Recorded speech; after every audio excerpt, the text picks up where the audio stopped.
With time, as I have reflected on what does this movie actually mean, and I've reflected on the ending and actually how this ending loops to the beginning of this film.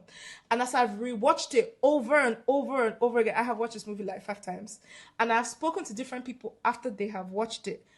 I am not joking when I tell you my interpretation of what is going on in this film has significantly changed like 3 separate times. When I first watched it, I was like, this is a very weird, dreamy movie. And by the end, I was like, okay, did he die on the way back home? Because all the issues with the annulment were still happening. The second time I watched it, after I spoke to my cousin, she told me that, have you ever heard of Akudaya before?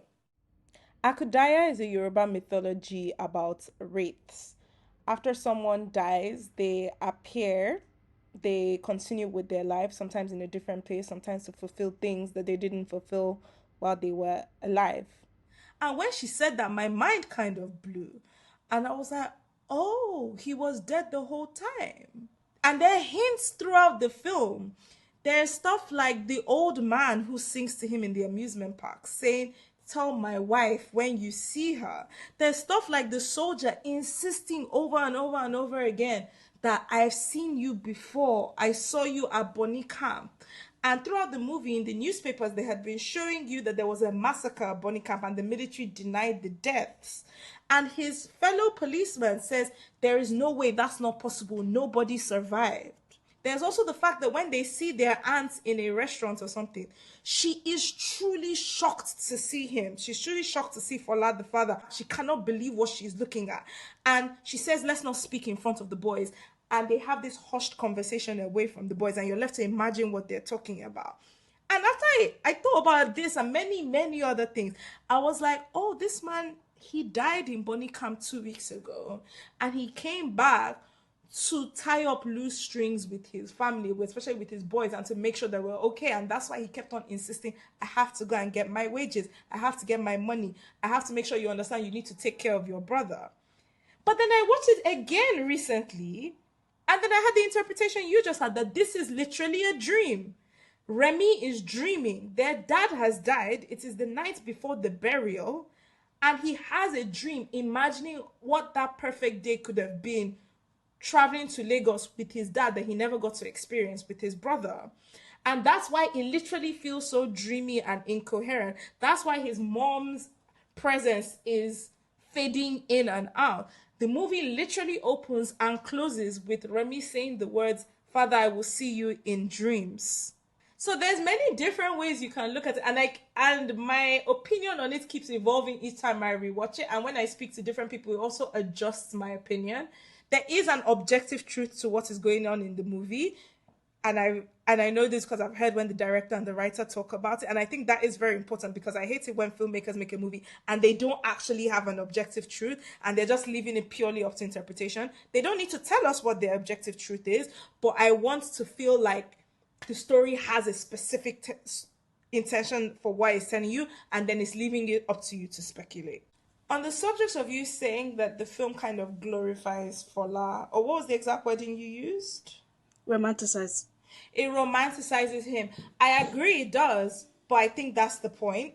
The point, yeah.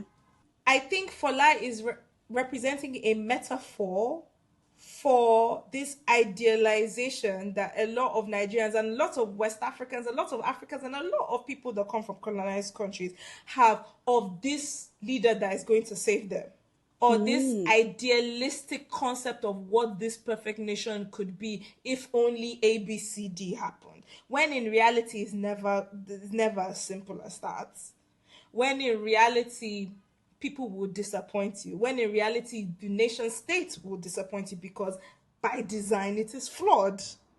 The way the camera follows this film from the perspective of the boys a lot of the time, so you're quite literally almost looking up at their father in many shots. He's supposed to be a bit larger than life. He's supposed to be this imposing, overly charismatic figure, this what he says is law kind of figure. And as a Nigerian, I know what it's like to have those kind of dads around. The ones that once daddy is home, everybody is quiet, everybody comes, everybody goes back into the house. You have to be on your best behavior. when he does come back home, but you don't actually get that much time to him. So you don't actually have that much personal closeness with him, but you dream up this idea of him because he's almost an object of law in your head and in your household. But as you get older, that idealized concept gets all sorts of cracks into it. And you just realize, yeah, he's just figuring this shit out just like all the rest of us. And it really hit home for me, and it hit home for many, many Nigerians I've spoken to. I agree with everything you're saying. And by the way, this movie did speak to me personally because I don't know, I go backwards and forwards about my relationship with my dad a lot. On the one hand, when I speak to other people from, especially people from black cultures, about the various things my dad used to do for me, especially as a young child, like when I tell my black female friends in particular that my dad used to do my hair, people was just like, "What? You had a black father doing your hair?" But on the other That's so hand, shocking to me. and that's crazy to me, that is shocking to you, but that was my My life. dad But has on the never other hand, my dad has never touched my hair in my life. and this is what I mean, like, on the one hand, I can see the positives that he's able to let go of some of the maybe toxic masculinity that would tell him that you shouldn't be doing your daughter's hair.